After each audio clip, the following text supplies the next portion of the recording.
Scrooge awoke in his own bedroom. There was no doubt about that. But it, and his own adjoining sitting room, into which he shuffled in his slippers, attracted by the great light there, had undergone a surprising transformation.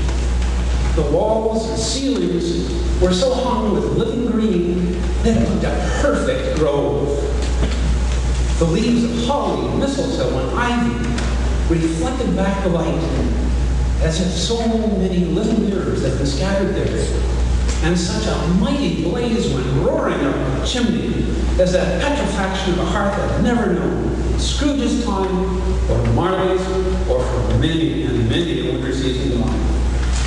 Heaped upon the floor to form a kind of throne were turkeys, geese, game, brown, great joints of meat, sucking pigs, long wreaths of sausages, mince pies, plum puddings, barrels of oysters, red-hot chestnuts, cherry-cheeked apples, juicy oranges, luscious pears, immense 12 cakes, and great barrels of punch. In easy state upon his couch, there sat a giant, glorious to see, who bore a glowing torch, unlike Plenty's queen. He raised it high to shed its light on Scrooge as he came peeping round the door. Come in, and don't be better, man. I'm the ghost of Christmas present. Look upon me. You've never seen the likes of me before. Never. Have never walked forth with the younger members of my family, meaning before I am very young. My elder brother's born in his later years, pursued the Phantom. I don't think I have. I'm afraid I have not. Have you had many brothers, Spirit? More than 1,800. A tremendous family to provide for, Spirit. Conduct me where you will. I went forth last week on compulsion, and I learned the lesson which is working now. Tonight, if you have aught to teach me, let me profit by it. Touch my robe.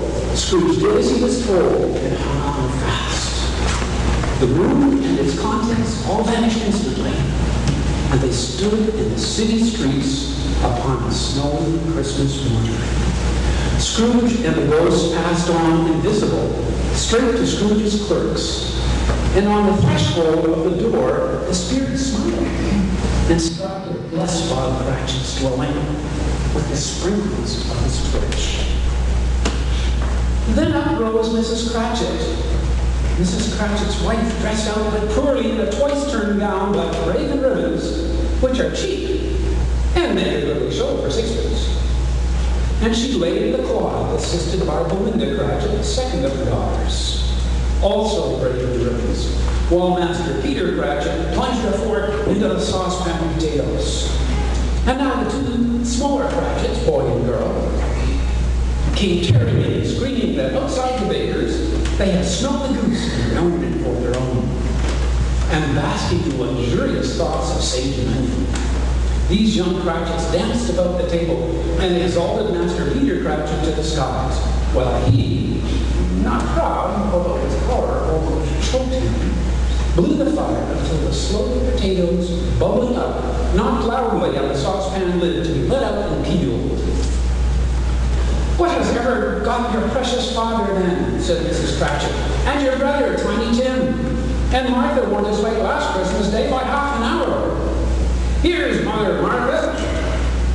cried the two young Cratchits. "Hurrah! There's such a goose, Martha!" "Why, bless your heart alive, my dear, how late you are," said Mrs. Cratchit, kissing her a dozen times and taking off her shawl and bonnet for her. "We had a deal of work to finish up last night," replied the girl, "and had to clear away this morning, Mother."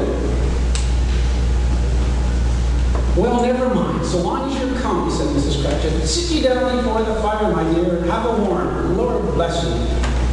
No, there's Father coming," cried the two young Cratchits, who were everywhere at once. "Hide, Martha, hide!"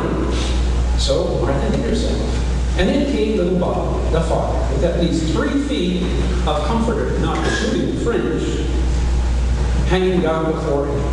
and his threadbare clothes darned up and brushed to look seasonable, and Tiny Tim upon his shoulder. Alas for Tiny Tim, he bore a little crutch, and his legs were supported by an iron frame.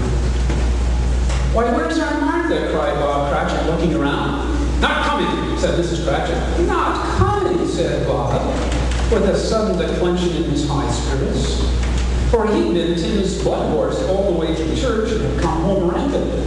"Not coming upon Christmas Day?" Martha didn't like to see him disappointed, if only in joke. And so she came up prematurely from behind the closed door and ran into his arms while the two young Cratchits hustled Tiny Tim off and bore him into the wash house that he might hear the pudding singing in the copper. "And how did little Tim behave?" asked Mrs. Cratchit, when she had rallied Bob and Mr. Joy, and Bob had hugged his daughter to his heart's content. "As good as gold," said Bob, "and better. Somehow he gets thoughtful sitting by himself so much, and thinks the strangest things you ever heard. He told me coming home that he hoped the people saw him in the church because he was crippled, and it might be pleasant to them to remember on Christmas Day who made William Becker's walk and London Sea."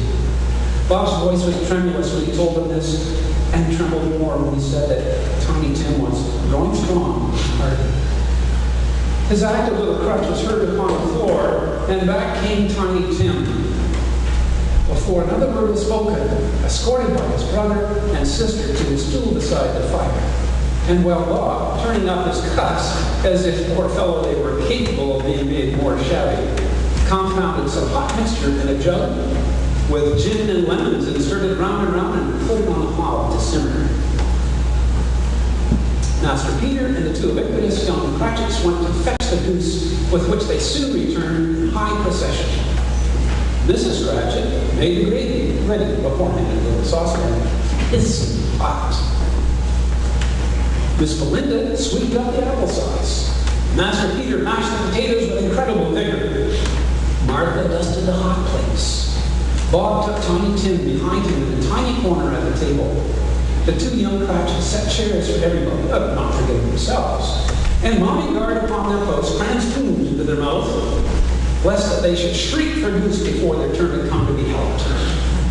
At last the dishes were set on and grace was said, and it was succeeded by a breathless pause as Mrs. Cratchit, looking slowly all along the length of the carving piece, bursted into that turkey, and it issued forth such stuffing that there was one murmur of delight all around the board. And even Tiny Tim, excited by the two young Cratchits, beat on the table with the handle of his knife and feebly cried, "Hurrah!" There never was such a goose. Bob said he didn't believe there ever was such a goose cooked. Its tenderness and flavor, size and cheapness were the themes of universal admiration. Eked out by applesauce and mashed potatoes, it was sufficient dinner for the whole family. Indeed, as Mrs. Cratchit said with great delight, surveying one small atom of a bone upon the dish, they hadn't ate it all at last. Yet everyone had had enough, and the youngest Cratchits in particular were steeped in sage and onion to the eyebrows. But now the plates were changed by Miss Belinda. Mrs. Cratchit left the room alone, too nervous to bear witness, to take the pudding out and bring it in. Suppose it should not be done enough? Suppose it should break in turning out? Suppose somebody should have gone over the wall in the backyard and stolen it while they were buried with the goose, a supposition of which the two young Cratchits became mimic. All sorts of horrors were supposed. Hello! A great deal of steam. The pudding was out of the copper. A smell like a washing day. That was the cloth. A smell like an eating house. And pastry cooks next door to each other, with the laundresses next door to that. That was the pudding. In half a minute, Mrs. Cratchit entered, flushed but smiling. Smiling proudly with the pudding, like a speckled cannonball. So hard and firm, blazing half a quarter of ignited brandy and bedight with Christmas holly stuck onto the top. Oh, a wonderful pudding. Cratchit said, and commented, that he regarded it as the greatest success achieved by Mrs. Cratchit since their marriage. Mrs. Cratchit said that now the weight was off her mind, she would confess she had had her doubts about the quantity of flour. Everybody had something to say about it, but nobody said or thought it was at all a small pudding for a large family. Any Cratchit would have blushed to make such a thing. At last, the dinner was done. Then all the Cratchit family drew round the hearth in what Bob Cratchit called a circle. And at Bob Cratchit's elbow stood the family display of glass, 2 tumblers, and a custard cup without a candle. These held the hot stuff from the jug, however, as well as gold goblets would have done, and Bob served it out with beaming looks, while the chestnuts on the fire sputtered and crackled noisily. Then Bob proposed, "A Merry Christmas to us all, my dears. God bless us," which all the family re-echoed. "God bless us, everyone," said Tiny Tim, the last of all. He sat very close to his father's side upon his little stool. Bob held his wooded little hand in his, as if he loved the child and wished to keep him by his side, and dreaded that he might be taken from him. Scrooge raised his head speedily on hearing his own name. "Mr. Scrooge," said Bob, "I'll give you Mr. Scrooge, the founder of the feast."